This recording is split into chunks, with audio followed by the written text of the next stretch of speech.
के बढ़ेंगे, बात करेंगे रिश्वत मांगी और जिसका ऑडियो वायरल हो रहा है। जी हां, सूरजपुर से ये खबर है। रिश्वत मांगने का ऑडियो सामने आया है। तहसीलदार का बताया जा रहा है ऑडियो।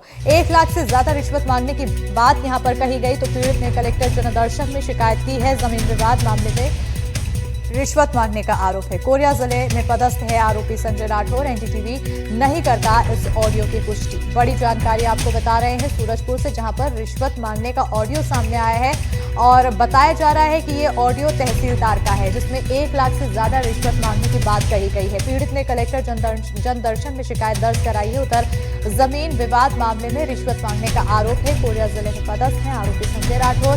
एनडीटीवी इस ऑडियो की पुष्टि नहीं करता, लेकिन सुनते हैं आखिर इस ऑडियो में और क्या कुछ है। नहीं, वही पूछ रहा था कि सर 27 तारीख को डेट है ना, तो इधर करेंगे सर आदेश का। मैं तो सब कर दूं भाई, मेरा मेरा भी कुछ इंतजाम कर दे।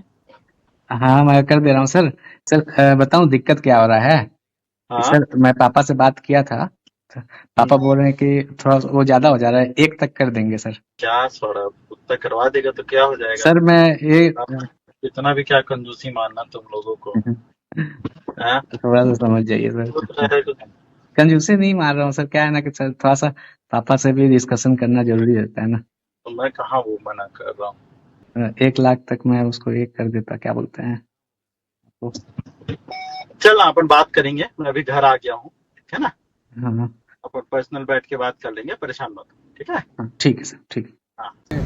भाई नया आईफोन 16 प्रो लॉन्च हुआ है, तो वो भी 1 TB मेरे को गिफ्ट कर दिया। फिर 2 लाख रुपये दे दें तो फिर मैं तेरे पक्ष में आदेश कर दूँ। 1 लाख तक हो सकता है तो कर सकता हूँ शायद।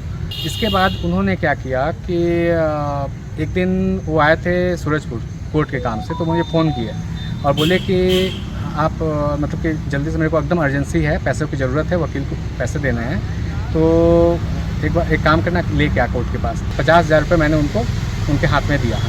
तो मुझसे पूछे भी कितना है, तो मैंने बोला कि ये 50,000 रुपये है।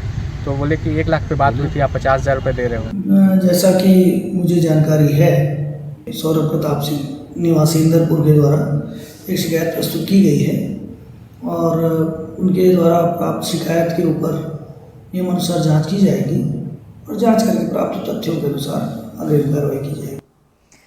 तो देखा आपने, जमीन विवाद को लेकर अब यहाँ पर रिश्वत की बात कही जा रही थी, जिसका ऑडियो सामने आया और इस ऑडियो की हालांकि एनडीटीवी पुष्टि नहीं करता है, लेकिन इसको लेकर शिकायत भी की गई है। एक बार फिर से सुनते हैं आखिर उस ऑडियो में और क्या कुछ बातचीत हुई है, तहसीलदार ने क्या कुछ कहा है। नहीं, वही पूछ रहा था कि सर 27 तारीख को डेट है ना, तो इधर करेंगे सर आदेश का। मैं तो सब कर दूं भाई, मेरा भी कुछ इंतजाम कर दे। हाँ, मैं कर दे रहा हूँ सर। सर बताऊं दिक्कत क्या हो रहा है?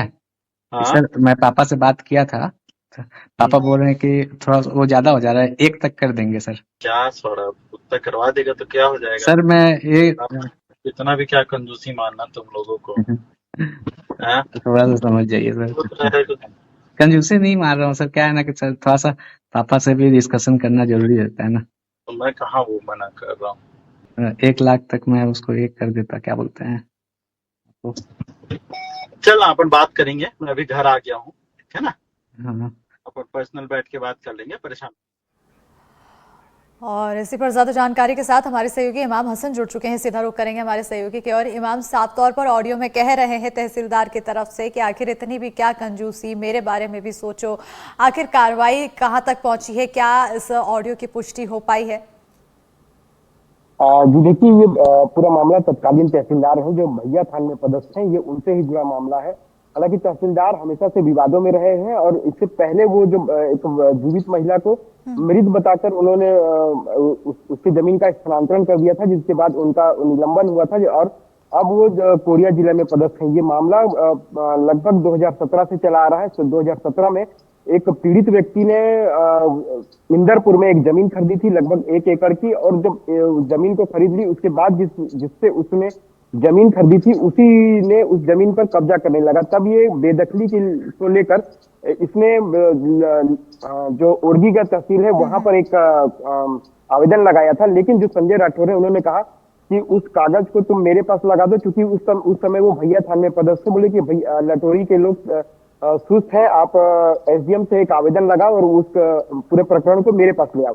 जब वो पीड़ित जो सौरभ है उसने ऐसा किया और वो पूरे मामले को लेकर भैया थान गया और भैया थान में ये मामला चलते रहा, लगभग 4-5 महीने गुजर गए। इसके बाद जो तहसीलदार हैं उन्होंने इससे उस काम को निपटाने के बदले में एक आईफोन फोन की मांग की थी और जब उसने कहा कि नहीं ये बहुत ज्यादा हो जाएगा, लगभग 2 लाख रुपए का बात है, और फिर 1 लाख रुपए देने की इनकी बात बनी थी और फिर बीच में संजय राठौर के इन्होंने 80,000 रुपए तक देने की बात भी कही। जो ऑडियो क्लिप है, हालांकि इस ऑडियो क्लिप की हम पुष्टि नहीं करते हैं, लेकिन वो जो ऑडियो क्लिप है उसमें इस बात की को साफ सुना जा सकता है। ऐसे में इस मामले का अब शिकायत जो पीड़ित है उन्होंने कलेक्टर में की है। चूंकि अब संजय राठौर कोरिया में पदस्थ है तो ये सारा मामला जो कमिश्नर कोर्ट है वहां तक जाता है और यहाँ के जो कलेक्टर हैं उन्होंने जांच के लिए कमिश्नर को यहाँ से पत्र लिखा है। जी बिल्कुल, क्योंकि हमेशा ही विवादों से उनका ताल्लुक रहा है तहसीलदार का, और ऐसे में अब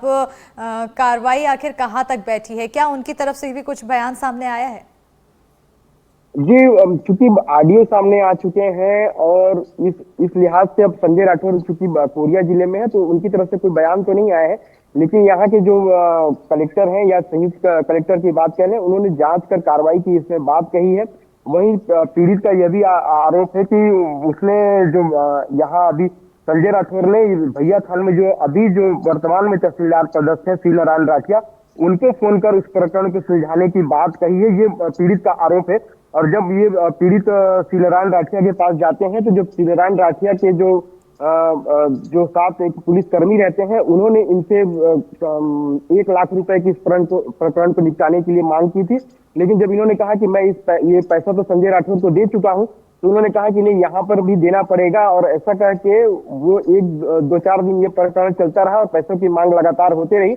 जब पीड़ित ने 30,000 रुपए का बंदोबस्त किया इस मामले में, उसके बाद जब श्री नारायण राठिया माने नहीं, उसके बाद इस प्रकरण को ये कहकर खारिज कर दिया कि जो विक्रेता है उसका जो सीमांकन कागज है उस पर दस्तखत नहीं है। जी बिल्कुल इमाम, क्या इससे पहले अब क्योंकि विवादों में रहे हैं तो उन पीड़ितों के भी बयान सामने आए होंगे, कोई और भी नया व्यक्ति निकलकर सामने आया हो और उसने भी शिकायत की गई हो?